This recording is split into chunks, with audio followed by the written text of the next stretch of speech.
Hello, good morning, जोहार। मैं संजय और आप देख रहे हैं न्यूज झारखंड। चलिए जानते हैं आज की मुख्य 25 बड़ी खबरों को। बड़ी खबर की बात करो तो झारखंड वेदर रिपोर्ट। आज से मौसम में बड़े बदलाव के आसार, हो जाएं तैयार। झारखंड में आज रविवार से मौसम में बड़ा बदलाव होने वाला है।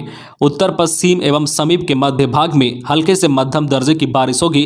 5 दिन तक बारिश की संभावना के बीच मौसम केंद्र ने मेघा गर्जन और वज्रपात का येलो अलर्ट भी जारी किया है। अगले 48 घंटा तक राज्य में कहीं कहीं कोहरा भी छाया रहेगा।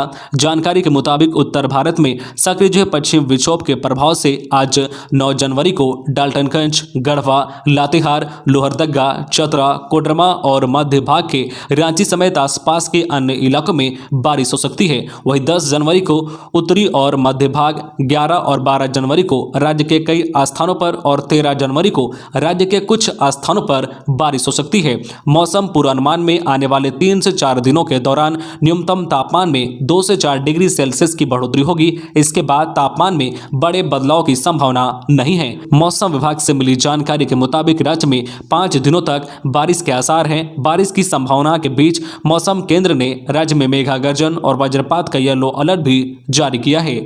अगली बड़ी खबर की बात करें तो झारखंड सरकार तक पहुंचा कोरोना।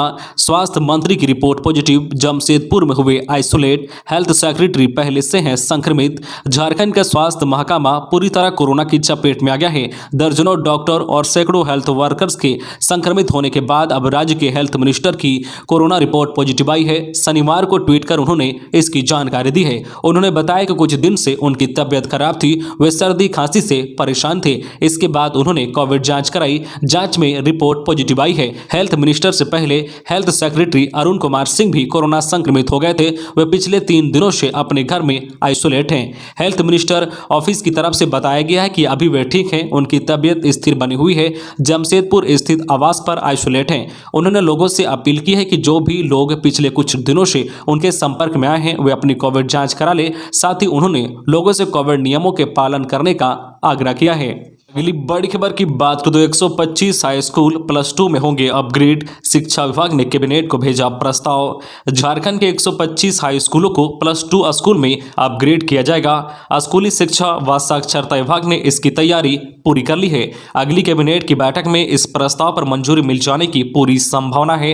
राज्य में पूर्व से 510 +2 स्कूल हैं। 125 हाई स्कूल के +2 में अपग्रेड होने पर राज्य में 625 +2 स्कूल हो जाएंगे। इन स्कूलों में 11वीं में नामांकन शैक्षणिक सत्र 2022-23 से ही शुरू हो जाएगा।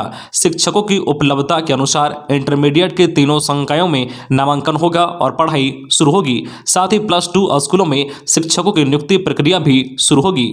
अगली बड़ी खबर की बात करें तो उग्रवादी भवानी भूंइया का सरेंडर। झारखंड के 3 जिलों में था आतंक। जेजेएमपी जोनल कमांडर ने इंसास राइफल के साथ किया आत्मसमर्पण।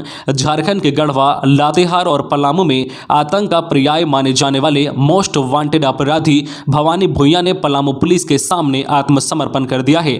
हालांकि पुलिस के आला अधिकारी की ओर से अब तक इसकी आधिकारिक पुष्टि नहीं की गई है। बताया जा रहा है कि रविवार को पुलिस इसकी आधिकारिक घोषणा कर सकती है। फिलहाल उग्रवादी से पूछताछ की जा रही है। सूत्रों की माने तो भवानी भूंइया प्रतिबंधित उग्रवादी संगठन झारखंड जनमुक्ति परिषद जेजेएमपी से जुड़ा हुआ था। वह जोनल कमांडर के रूप में पलामू और आसपास के जिलों में अपने दस्ते के साथ लेवी वसूलने का काम कर रहा था।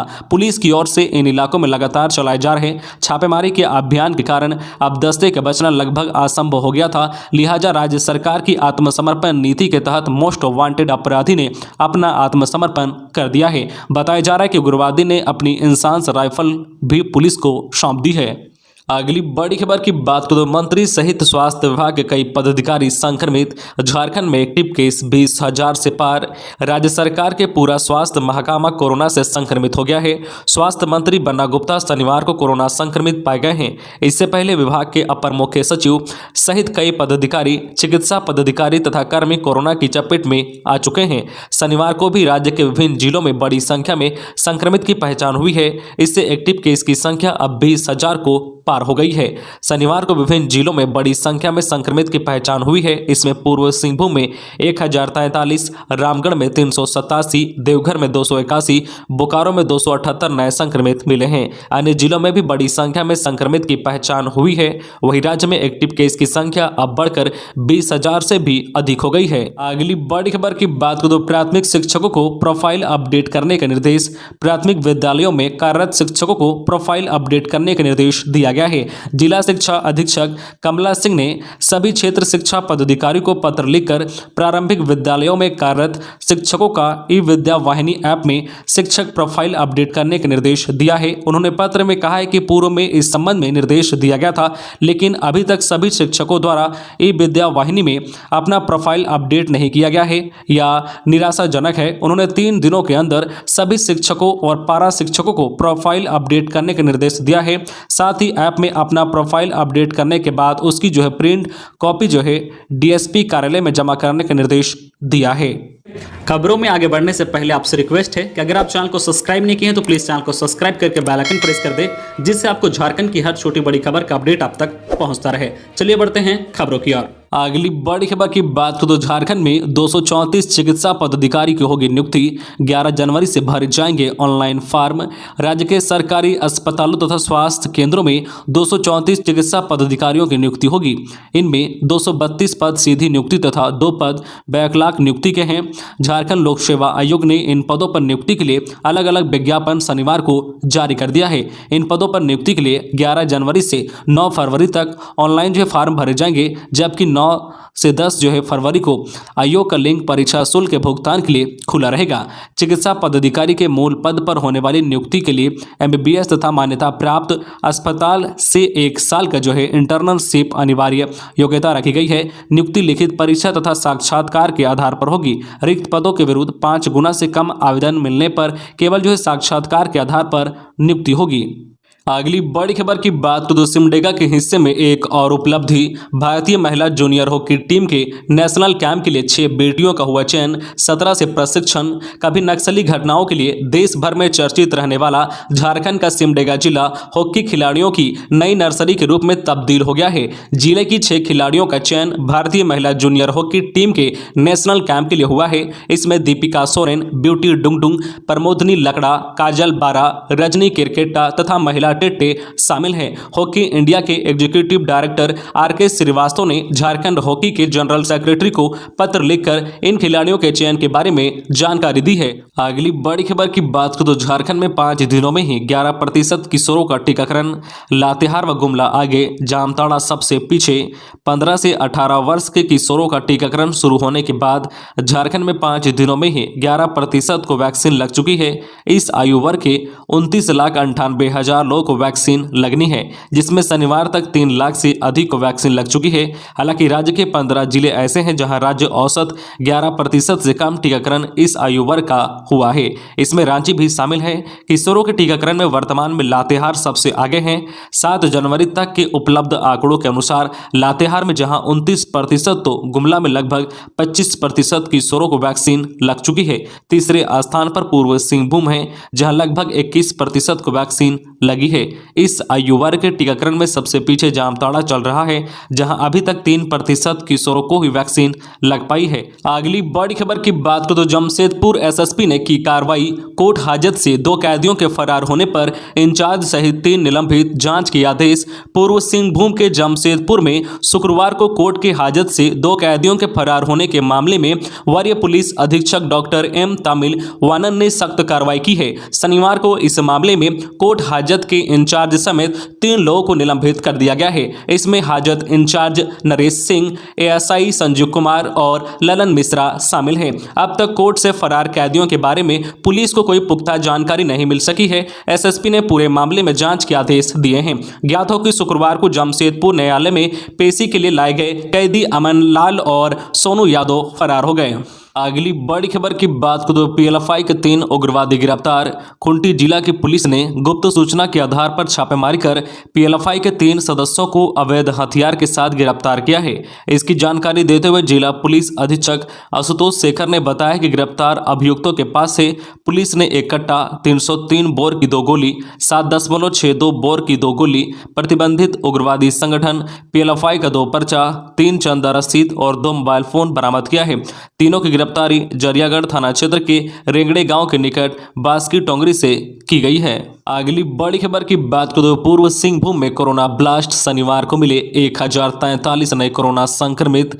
पूर्व सिंहभूम जिले में कोरोना से संक्रमित का ग्राफ के साथ लगातार मौत का आंकड़ा भी बढ़ रहा है। शनिवार को 2 लोगों की मौत के साथ ही मृतकों का आंकड़ा इस वर्ष जहां 9 पहुंच गया है, वहीं कुल मृतकों की संख्या 1071 हो गई है। वहीं शनिवार को संक्रमितों का आंकड़ा 1043 पर पहुंच गया है। इससे जिले में कुल एक्टिव केस 3504 पहुंच गया है। शनिवार को जिन 2 लोगों की मौत हुई है उसमें एक घाटशिला अनुमंडल के गालूडी के रहने वाले बुजुर्ग हैं, वहीं दूसरी मौत मानगो निवासी महिला की है। अगली बड़ी खबर की बात करें तो बाबा की नगरी देवघर से स्पाइस जेट और इंडिगो जल्द भरेगी उड़ान। बाबा बैद्यनाथ धाम जाने वाले भक्तों के लिए बड़ी खुशखबरी है। देवघर से जल्द ही हवाई यात्रा शुरू होने वाली है। इसके लिए स्पाइस जेट और इंडिगो ने मंजूरी दे दी है। बता दें कि देवघर एयरपोर्ट में रनवे की टेस्टिंग सफलतापूर्वक संपन्न हो गई है। टर्मिनल पूरी तरह से तैयार होने के बाद जल्द ही विमानों का आवागमन शुरू हो जाएगा। इसके लिए एयरलाइंस कंपनियों ने भी अपनी तैयारी शुरू कर दी है। स्पाइस जेट और इंडिगो के मार्केटिंग ऑफिसर ने 2 दिनों तक देवघर एयरपोर्ट का जायजा लिया। मालूम हो कि दोनों एयरलाइंस कंपनियों ने देवघर से हवाई सेवा शुरू करने के लिए सैद्धांतिक मंजूरी दी है। टर्मिनल बिल्डिंग में जो एयरपोर्ट अथॉरिटी ऑफ इंडिया के अधिकारियों के साथ एयरलाइंस कंपनियों के अधिकारियों ने बैठक कर एक बिंदुओं की समीक्षा कर सुरक्षा के मानकों की पूरी रिपोर्ट की जांच की। अगली बड़ी खबर की बात करें तो रांची में 2 फुट ओवर ब्रिज का होगा निर्माण। चर्च कॉम्प्लेक्स ब्रिज होगा अपग्रेड। राजधानी में आबादी तेजी से बढ़ रही है। सड़कों पर गाड़ियों का आवागमन भी काफी बढ़ गया है। ऐसे में राजधानी में पैदल चलने वाले लोगों को रोड पार करने में काफी परेशानी होती है। अब लोगों को इस समस्या से राहत मिलने वाली है। वहीं नए फुट ओवर ब्रिज का रास्ता साफ हो गया है। इसके लिए जुड़को ने टेंडर निकाला है। चर्च कॉम्प्लेक्स स्थित फुट ओवर ब्रिज को अपग्रेड करने के लिए भी टेंडर निकाला गया है, जिसके तहत तीनों ही ब्रिज में एस्केलेटर की सुविधा भी मिलेगी।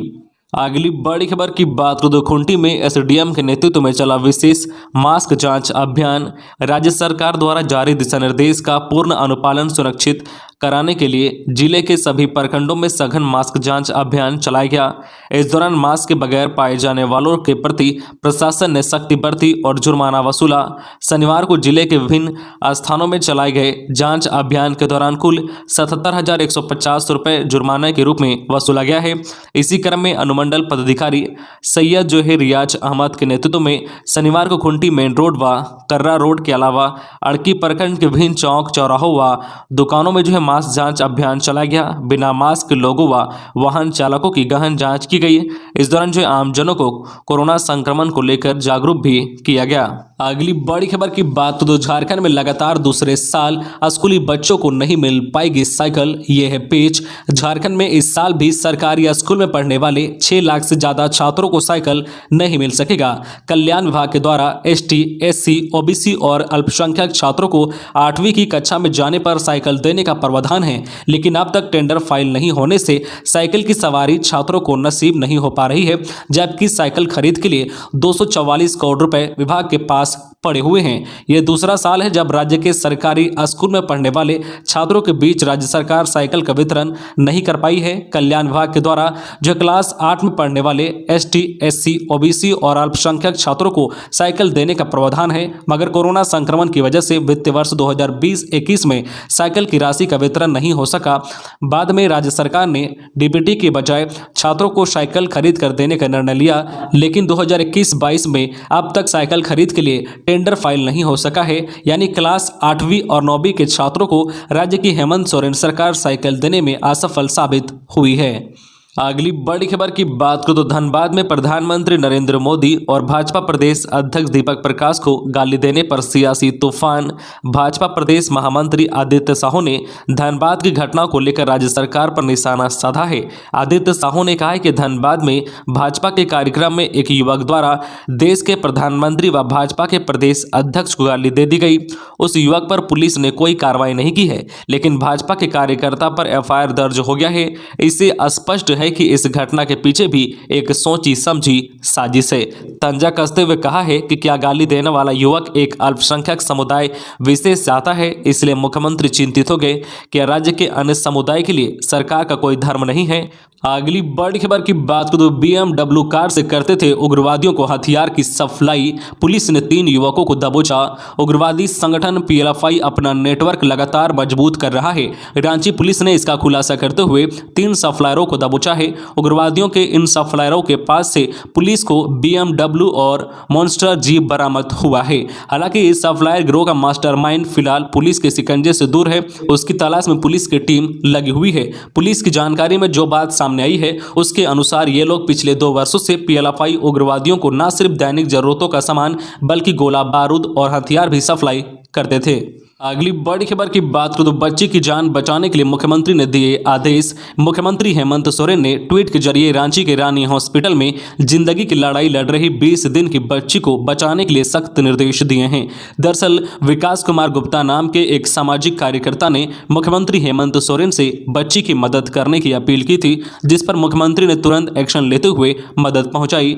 20 दिन पहले जन्मी यह बच्ची रांची के रानी हॉस्पिटल में भर्ती है और वहां उसका इलाज चल रहा है। बच्ची की हालत सीरियस बताई जा रही है, लेकिन पैसे ना होने के कारण बच्ची के माता पिता बच्ची को डिस्चार्ज करवाकर घर ले आए।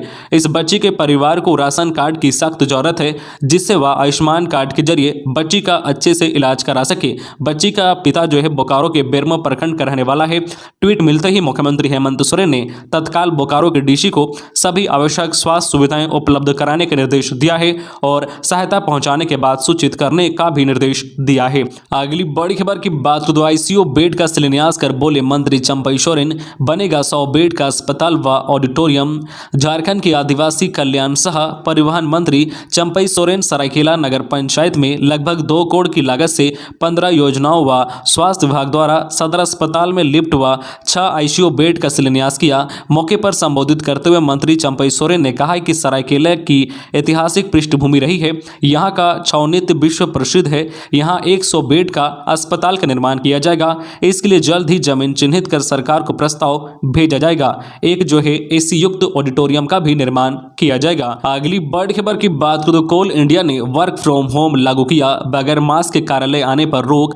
कोरोना के बढ़ते मामले को देखते हुए कोल इंडिया प्रबंधन ने सभी कोयला कंपनियों को दिशा निर्देश जारी किया है। उस दिशा निर्देश के आलोक में CCL प्रबंधन ने भी गाइडलाइन जारी कर दी है।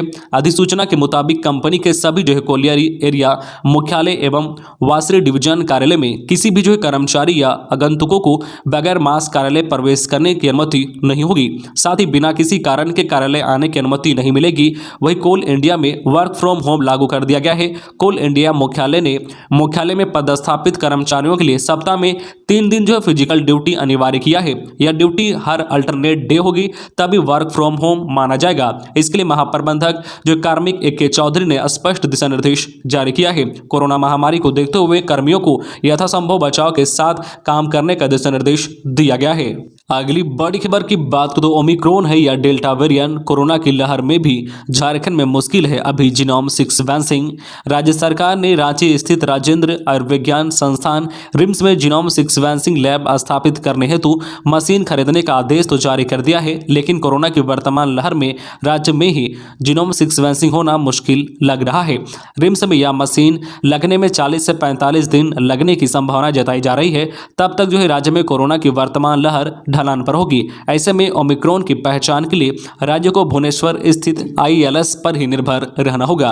राज्य सरकार ने काफी जद्दोजहद के बाद भी मशीन क्रय करने का आदेश अमेरिका की कंपनी को इल्यूमिना को दिया है। बताया जाता है कि कंपनी ने 40 से 45 दिनों में मशीन उपलब्ध कराने का आश्वासन दिया है। मशीन क्रय करने में देरी इस कारण हुई है क्योंकि विभागीय प्रक्रिया में अनावश्यक समय लगा है।